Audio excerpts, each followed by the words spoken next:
करना तो मैं पॉलिटिकल सवाल चाह रही थी, लेकिन अभी रिसेंटली जो वाकया हुआ है, जब पुलिस और फौज आपस में वो हुआ है, ये सबको पता है, वीडियोस सामने आई हैं। आप एज अ पॉलिटिकल वर्कर, मैं ये नहीं जानना चाह रही कि क्या स्टोरी है, मैं जवाब दे देता हूँ, हम किसके साथ एज अ पब्लिक हम किसके साथ मैं जवाब दे देता हूँ। कौन सी नई बात है? दुनिया के किस मुल्क के अंदर जनाब फौज और पुलिस की जनाब आपस की लड़ाइयां नहीं होती? लेकिन कौन 1.5 घंटा पुलिस वाले को बुर्का बना के रखता है, नंगा करता है? सवाल पूछ लिया, अब सुने। कौन से मुल्क के अंदर नहीं है? हमारे वकूए से 6 दिन बाद जनाब इंडिया के अंदर वकूआ हो गया फौज का और पुलिस का। मैंने अपनी आंखों के सामने अपनी लाइफ में कम से कम 6 या 7 दफा पिंडी समेत मैंने फौज की और पुलिस की फोर्सेस की लड़ाई मैंने देखी हुई है। But not like this. और इसी तरह ही थाना सारा इसी तरह ही बातें बना के चलाई जाती हैं। एक दफा 7 परिंदे उड़े, एक परिंदा 7 सफेद परिंदे उड़े, एक परिंदे का बायां पर काला था। मैंने देखा, मैंने वजाहत को बताया कि यार 7 सफेद परिंदे उड़े, एक का बायां पर काला था। उसने फिजा को बताया कि यार 7 सफेद परिंदे उड़े, एक परिंदा काला था। उसने अपने प्रोड्यूसर को बताया यार 7 परिंदे उड़े थे, उसमें 2 परिंदे काले थे। होते होते जनाब एंड में इन्होंने जनाब कोड किया 7 काले परिंदे उड़े थे। और ये तो भाईजान अभी तो इस वक्त सोशल मीडिया पे झूठो झूठ 2 साल से चल रहा है। गैर मुल्की ताकतों की एजेंसियों की शय पे तहरीक इंसाफ का सोशल मीडिया तो बैठा हुआ है चीज़ों को बढ़ा चढ़ा के। मेरी बात सुने, एक पर्सनल चीज़ के पीछे जिस मुल्क में आइन हो, कानून हो, तो वहां पर जाके इस मुल्क के अंदर कौन सा आइन और कानून है? किताबी आइन और कानून होता तो भाईजान जनवरी 2021 के अंदर डोनाल्ड ट्रंप के हामियों ने कैपिटल हिल के अंदर अपने पार्लियामेंट हाउस के ऊपर हमला किया था। पहले दिन ही तकरीबन 1800 बंदों के खिलाफ FIR हुई थी और 3 महीने के अंदर 1300 बंदों को 2 महीने से लेकर 18 साल की कैद हो गई थी। और उनमें से एक बंदा जो नैन्सी पेलोसी या क्या नाम है, स्पीकर थी, उसकी कुर्सी पे जाके टांगों पे टांग रख के बैठा था, उसको 12 साल कैद हुई। 9 मई के किसी वाकये में मुझे बताओ, बानी तहरीक इंसाफ और उसकी मिसेस के अलावा किसी एक बंदे को सजा, और फिर उनको फैसिलिटेट करना, उनको प्रोटोकॉल देना, उनको इलेक्शन लड़ने की इजाजत देना, उनको सेनेटर बनाना, उनको MNA बनाना, उनको MPA बनाना, उनको हीरो बनाना। पाकिस्तान की अदालतों में आंखों देखे वीडियोज हैं, आंखें धोखे वीडियोज हैं, कोई ढके छुपे नहीं है।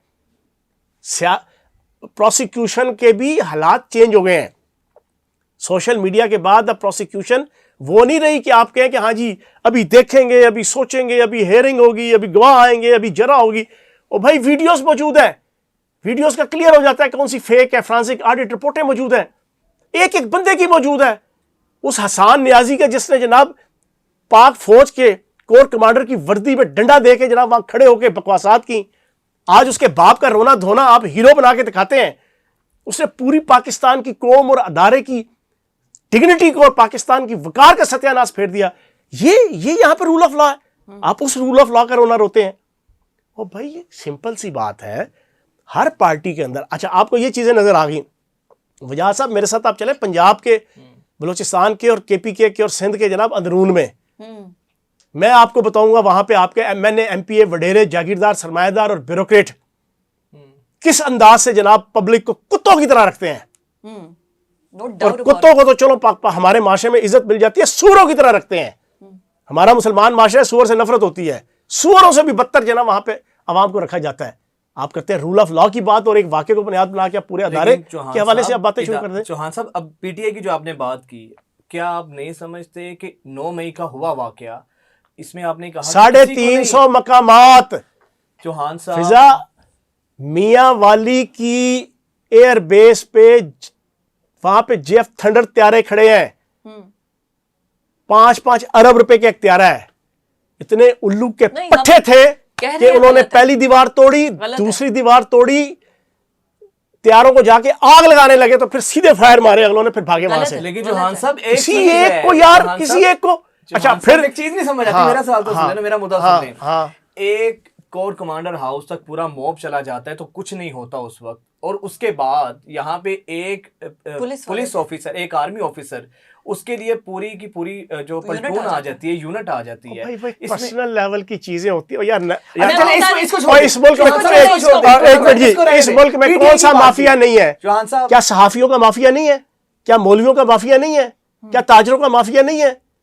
इस मुल्क में तो हर चीज, हर कोने खुदरे का माफिया है। अच्छा, यहाँ पे तो सैनिटरी वर्करों का माफिया है। किसी यहाँ पे एक सैनिटरी वर्कर को चपेड़े मारे ना, तो जब 400 इकट्ठे हो गए ना, उन्होंने थुने सेक देने आपके जना, उन्होंने पूरे के पूरा आपका लाहौर और पाक पंजाब नहीं चलने देना। ये सारा माफिया एक तरफ। अच्छा खैर, जी वो बात दूसरी करते बात है। चलिए ओ भाई, एक नेचुरल सी बात है ना, मुझे शेर अफजल मरवत साहब याद आ रहे ना। तौबा तौबा, मुझे ना बोला। ओ यार खुदा, ओ खुदा का वास्ता। मैं कह रही हूं, मैं अल्लाह पाक के करम से मैं एक सेंसिबल, तोल के बोलने वाला इंसान हूँ, तजर्बा रखता हूँ सियासत के। मैंने कई दहाइयाँ मैंने जेलें मारे काट के मैं पहुंचा हूं। मुझे उस बंदे से ना मिलाएं, खुदा का।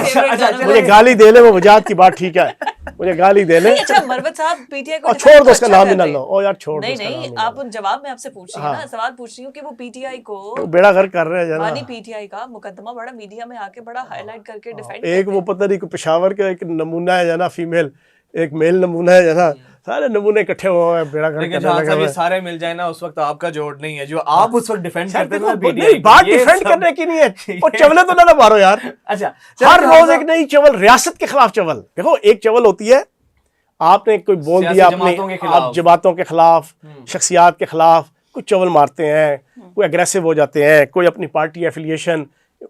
बदकिस्मती से हमारे सोसाइटी का है कि पार्टियों के अंदर मकाम नहीं बनता जब तक आप अपने लीडर को खुश करने के लिए हद से ज़्यादा शाह के वफादार ना बने। ओ भाई, रियासत के हवाले से तो ना करो, अच्छा माशरे के हवाले से तो ना करो, अदारों के हवाले से तो ना करो, मजहब के हवाले से तो ना करो। और नौज़बिल्लाह माज़अल्लाह एक और वहाँ पे वो शंदाना पता नहीं कौन है जना, हर रोज कोई ना कोई, कभी हज़रत उमर फारूक रज़ियल्लाहु ताला अन्हु के हवाले से, कभी मजहब के हवाले से, कभी इस्लाम के हवाले से, कभी खुलफाए राशिदीन के हवाले से। ऐसे अकल के अंधे समझ के लूले दानिश के लंगड़े हैं, इनको अकल ही कोई नहीं है कि यार चवले मारो, पर कुछ चवले साहब की मारो। बिल्कुल। अच्छा चौहान साहब, एक चीज बताएं, हमने आज तक अल्लाह पाक के करम से, नबी पाक के सदके, रियासत, अदारों, मुल्क या जनाब मजहब नहीं, हमने चवले नहीं मारी, क्योंकि अल्लाह ने तालीम दी है, हिस्ट्री के ऊपर नजर दी है, पढ़ाई लिखाई की हुई है, पता है कौन सी चीज क्या है, मजहब क्या है, दीन क्या है, शरीयत क्या है, सूफियत क्या है, रूहानियत क्या है, तारीख क्या है। यहाँ तो कुछ पता ही नहीं, मुंह से उठते हैं, वो आता है जना स्टेज आगे, कैमरे लगे हों बस,